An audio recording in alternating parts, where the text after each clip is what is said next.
Hey guys, thanks for coming back. Last weekend we're out to yet another used goods store.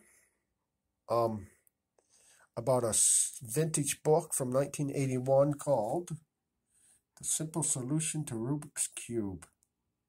I paid 25 cents for this.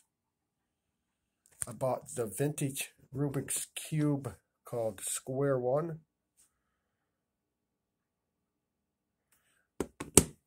That's probably, I'm guessing this is from the 1980s. Paid 50 cents for it. It's an odd shaped contraption. And I bought an old cube, the ones with the stickers on it from the 80s, for 50 cents. So I paid $1.25 for all these and a book to tell me how to solve the problem, or to solve the cubes. Just a square one.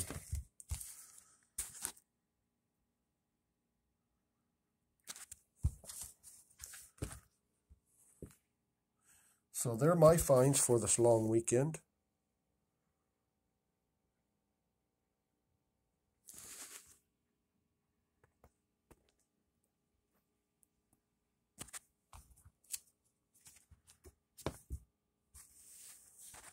Rubik's Cube puzzles and a book. Thanks for watching my boring videos and have a great day.